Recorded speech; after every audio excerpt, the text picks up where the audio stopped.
chief guest for the evening, Dr. Bhimaraya Maity, Director of IIM Nagpur on stage. Dr. Maitri's illustrious career includes leading roles as Director at IIM Tiruchirappalli and Dean at L&T Institute of Project Management, among others. With over 100 published papers and extensive contributions to national education committees, he is a recognized authority in quality management, supply chain management, and project management. Dr. Maitri has also trained over 100 vice chancellors and 1,000 plus senior academic leaders across India, making a profound impact on higher education in the country. Very good evening. I am extremely happy to be a part of today's event, and that too here at Ahmedabad, and within Ahmedabad Management Association.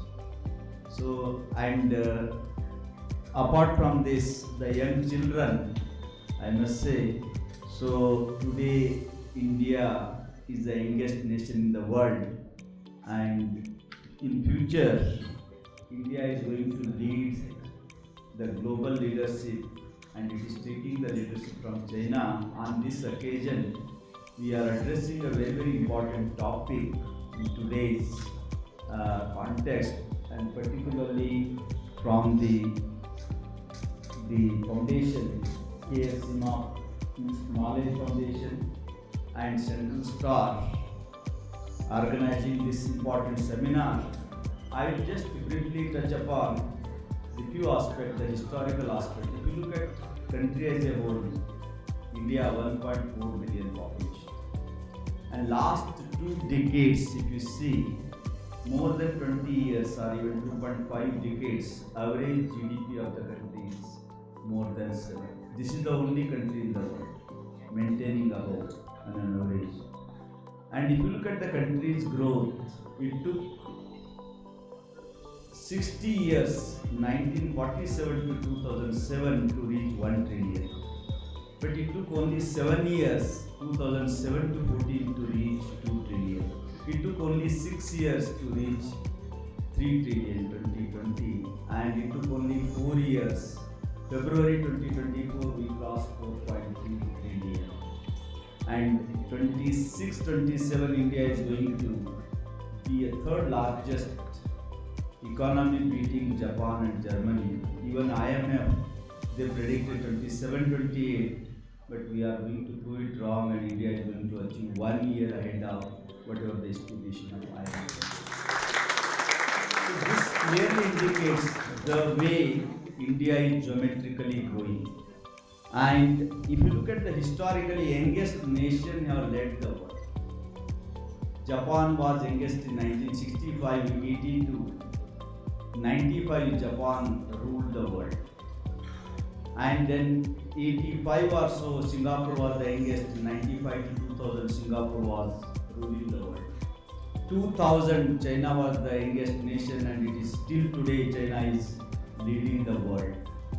And China made Shanghai as a manufacturing hub of the world. And now from China, India is going to take a leadership, and the kind of a country's movement and development, and also geopolitical, the equations are favorable to India to lead the world. So in this context, if you look at the growth, that is 7.2% it is predicted GDP growth, and look at the infrastructure, India is leading in big way in infrastructure.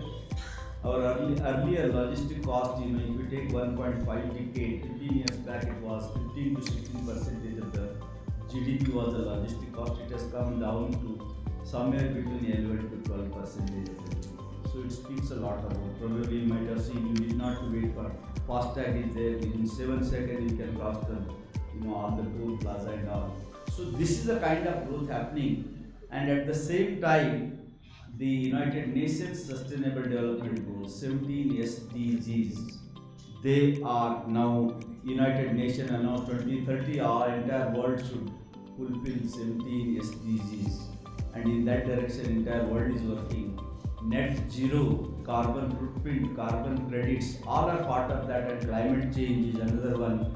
And if you see the Paris Agreement of the COP, so there they have said if we don't take a corrective action in coming 5 years, 2.5 degree temperature is going up. So in this context, the topic driving the future, evolution, that is the automobile revolution through EV technology. So EV technology, electrical vehicle, if you look at the history of electrical vehicle, it is as old as the oil-based vehicles. First EV crude vehicle was developed by Hungarian engineer Enoy Jedlik in 1828. But because of the cost and many parameters and also lobby of the oil, they would not promote it. But 1973, when oil crisis came into picture, once again there was a movement for EV vehicle. Then sodium ion and lithium ion development took place in 1970s and 1980s and 1990s.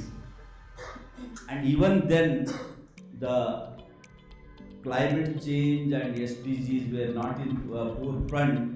But nowadays it has become a necessity, almost necessity. One has to move from the existing, the fuel-based vehicle to EV vehicles.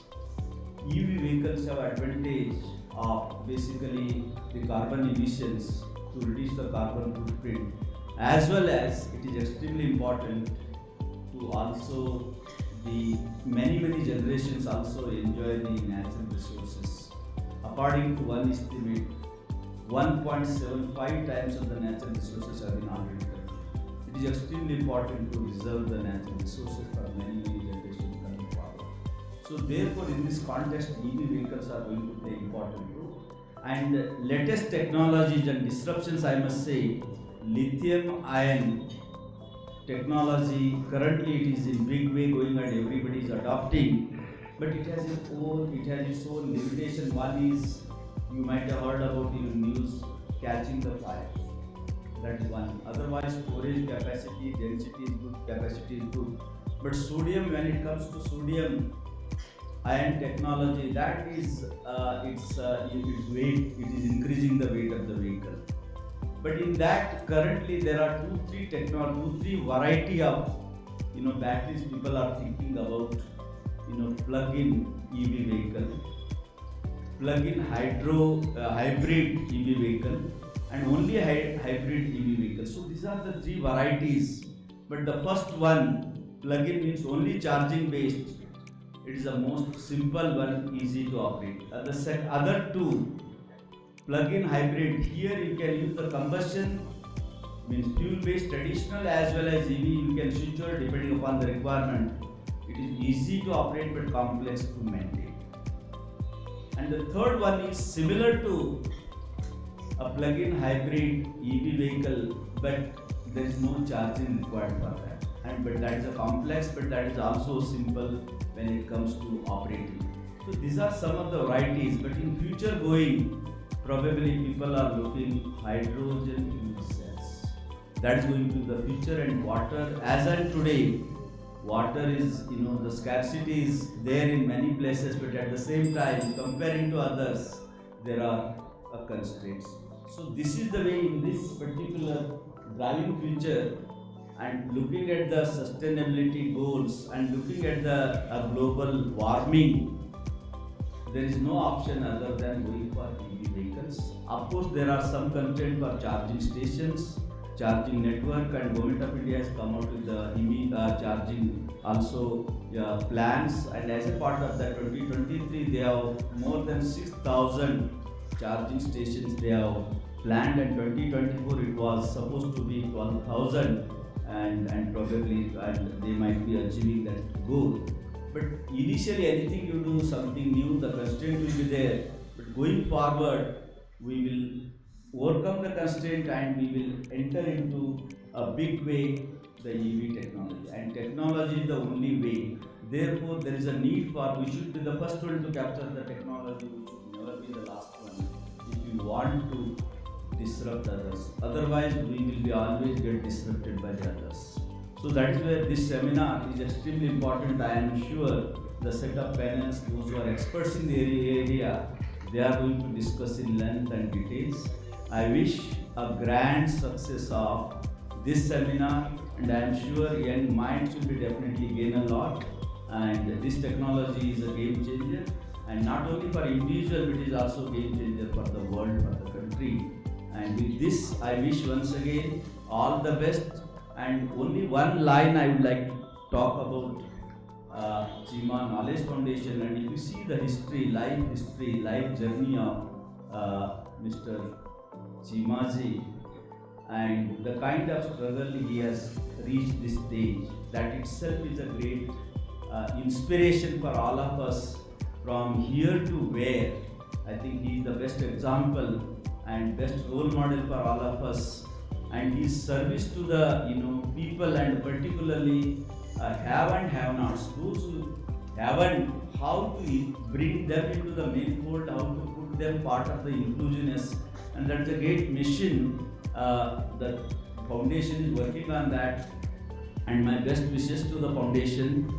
And I am sure today it is a small foundation and it begins with the certificate program, and going forward few years down the line it will emerge as one of the finest university, and where the large number of students from India and abroad will be taking the education. I wish all the best. Thank you very much.